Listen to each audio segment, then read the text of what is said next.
Saturday எபிசோடில் வந்து மார்னிங்கில் வந்து சாண்ட்ரா வந்து திவ்யா பற்றி சொல்லியிருப்பாங்க போல இருக்குது விஜய் சேதுபதி சார்கிட்ட. இந்த மாதிரி என்னை பற்றி அங்கெங்கே அப்படி இப்படி சொல்கிறாங்க அப்படிங்கிற மாதிரி சொல்லியிருப்பாங்க போல இருக்குது. அதை வந்து அந்த எபிசோட் முடிஞ்சதுக்கப்புறமா திவ்யா வந்து சாண்ட்ராவை அதை அட்ரஸ் பண்ணணும்னு சொல்லி கூப்பிடுறாங்க. திவ்யா எல்லாமே அது ஃபேஸ்க்கு நேராக தான் சொல்லுவாங்க. அதனால் எல்லாரையும் கூப்பிடுறாங்க, ப்ளீஸ் உட்காருங்க அப்படின்னு சொல்லிட்டு. நிற்கும் போது சாண்ட்ரா அப்படி நான் நிற்க மாட்டேங்கிற மாதிரி போகிறாங்க. முடியாதுன்னு சொல்லிட்டு போகிறாங்க. அப்போ பின்னாடி போய் என்ன சாண்ட்ரா இது, என்ன சாண்ட்ரா இதுன்னு கேட்கும்போது அவங்க பாட்டுக்கு அந்த இடத்த விட்டு போயிட்டே இருக்காங்க. பின்னாடியே பார்வதியும் போகிறாங்க. அப்போ வந்து கானா, வினோதனா, அமித் எல்லாருமே வந்துட்டு சொல்கிறாங்க, இந்த மாதிரி நில்லுங்க, அவங்க நீங்கள் கூப்பிட்டு அட்ரஸ் பண்ணும்போது அவங்க இருந்திருக்காங்கல்ல, அப்போ அவங்க அட்ரஸ் பண்ணும்போது நீங்களும் உட்காரணும்ல அப்படின்னு சொல்லிட்டு சொல்கிறாங்க. அவங்க அதை பற்றி கேட்காம அங்கே போய் இருந்துட்டு கத்துறாங்க, எனக்கு பீரியட்ஸ், எனக்கு நிற்க முடியாது அப்படின்னு சொல்லிட்டு பயங்கரமாக தேவையில்லாமல் ரொம்ப எக்ஸ்ட்ரீம் கோவத்துக்கு போகிறாங்க. அப்படி இருந்து கத்துறாங்க. அவனை பார்வதி போய் சமாதானப்படுத்துகிறாங்க சாண்ட்ராவை. சரி விடு விடு விடுன்னு. அப்போ வந்து கானா, வினோதனா சொல்லியிருப்பாங்க போல இருக்கு, ஒரு 2 நிமிஷம் தானே வந்து நிற்க முடியாதா அப்படின்னு சொல்லி கேட்டிருக்காங்க. கேட்டதுக்கு வந்துட்டு அவங்க வந்து இல்லை 2 நிமிஷம், அது என்ன இவருக்கு தெரியாதா, இவர் வீட்டில எல்லாம் பொண்ணுங்க இல்லையா, இவருக்கு மண்டையில் அறிவு இல்லையா, அப்படி இப்படின்னு சொல்லிட்டு சாண்ட்ரா வந்து பயங்கரமாக கோவப்படுறாங்க.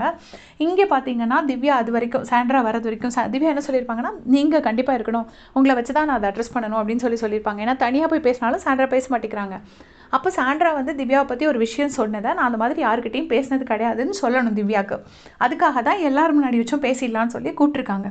ஸோ சாண்ட்ரா வர்ற கேப் வரைக்கும் திவ்யா என்ன பேசுகிறாங்கன்னா, இந்த வீட்டில் ஃப்ரெண்டாக இருந்தாலும் சரி, பாய் ஃப்ரெண்டாக இருந்தாலும் சரி, யாரோ ஒருத்தவங்க பர்சனலாக ஒரு இதாக வந்து காதில் வந்து சொன்ன விஷயத்த அப்புறமா பப்ளிக்கில் போட்டு உடைக்காதீங்க, அதை யூஸ் பண்ணாதீங்க எல்லாருக்கும் எகெயின்ஸ்டாக அப்படின்னு சொல்லிட்டு ஒரு ஜென்ரல் பாயிண்ட் சொல்கிறாங்க. சொல்லிட்டு சாண்ட்ராவும் பார்வதியும் அங்கேருந்து வராங்க. வந்ததுக்கப்புறமா என்ன சொல்கிறாங்கன்னா, நான் எங்கேயுமே நான் வந்து என்னோடய வருத்தத்தை சொல்லியிருக்கேன், நீங்கள் பேசலைங்கிறத நான் சொல்லியிருக்கேன், நீங்கள் எப்போ கூப்பிட்டாலும் நான் வந்து நிற்பேன்னு சொல்லியிருக்கேன், ஆனால் உங்களை பற்றி என்னோடய அசம்ஷன்ஸை நான் சொன்னது கிடையாது அப்படின்னு சொல்கிறாங்க. இதுதான் என்கிட்ட ஒருத்தவங்க கேட்டிருந்தாங்க. சாண்ட்ரா வந்து திவ்யா பற்றி பேசுகிறாங்க, திவ்யா சாண்ட்ரா பற்றி பேசுகிறாங்க, 2 ஒன்று தானே, இதே நீங்கள் திவ்யாவுக்கு மட்டும் இதை கரெக்டாக சொல்கிறீங்க அப்படின்னு. சாண்ட்ரா வந்து திவ்யாவை பற்றி அவங்களோட அசம்ஷன்ஸை சேர்த்து அவங்கள தப்பாக ப்ரொஜெக்ட் பண்ணி பேசினாங்க. திவ்யா வந்து தப்பாக ப்ரொஜெக்ட் பண்ணி பேசலை, நான் போய் கெஞ்சியாச்சு, என்கிட்ட பேசலை, அதனால் நானும் இனிமேல் போய் என் மானத்தை இழந்து நான் அவங்கக்கிட்ட பேச விரும்பலைன்னு சொன்னாங்க.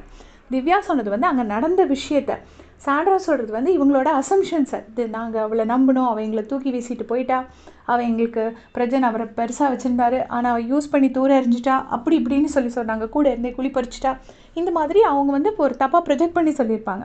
அந்த மாதிரி எந்த இடத்துலையும் இதை சொல்லலை அப்படின்னு சொல்லிட்டு சொல்லும் போது திரும்பவும் சாண்ட்ரா வந்துட்டு பயங்கரமாக கத்துறாங்க. இதுக்கு இடையில பார்த்தீங்கன்னா பார்வதி வந்து இவங்களுக்கு சப்போர்ட் பண்ணுறதுக்கு பார்வதிக்கிட்டேயும் கானா, வினோதனா சத்தம் போடுறாங்க, நீயும் இதுக்கு இடையில வராத பார்வதி அப்படின்னு சொல்கிறாங்க. பட் பார்வதி வந்து கானா, வினோதனா கிட்டே எதிரலை, அப்படி அமங்கி போயிட்டாங்க, பேசாமல் போயிட்டாங்க. அதுக்கப்புறமும் திருப்பியும் வந்துட்டு சாண்ட்ரா வந்து ரொம்ப கோவப்பட்டு கத்திகிட்டே இருக்கிறாங்க. இப்போ சாண்ட்ராவை கூப்பிட்டு வச்சு பார்வதி கார்டன் ஏரியாவில் சமாதானப்படுத்திட்டு இருக்காங்க. இதுக்குள்ளே சாண்ட்ரா வந்து கோவம், அழுக, பல விதமான இமோஷன்ஸை வந்து ஒரே நேரத்தில் ஃபேஸில் மாற்றி மாற்றி காமிச்சிட்ருக்காங்க. இதான் நடக்குது. தேவையில்லாமல் அனாவசியமாக ரொம்ப கோவப்படுறாங்க. திவ்யா ஒரு எதிரி மாதிரியே தான் பார்க்குறாங்க. அவங்கக்கிட்ட எல்லாமே முகத்துக்கு நேராக தான் சொல்கிறாங்க. நீங்கள் தான் எல்லாத்தையும் முதுகுக்கு பின்னாடி போய் சொல்லிட்டுருக்கீங்க. அதுவும் இல்லாமல் ரம்யா வந்து கூட இல்லை, ரம்யா கூட தான் நான் எல்லாம் பேசியிருக்கேன், ரம்யா அங்கே இருந்தால் தான் அதை பற்றி பேச முடியும், இல்லைன்னா இப்போ பேச முடியாது அப்படிங்கிற மாதிரி சாண்ட்ரா ரொம்ப கோவமாக சொல்லியிருக்காங்க. ஸோ இதை பற்றி உங்களுடைய கமெண்ட்ஸை சொல்லுங்கள். தேங்க்ஸ்.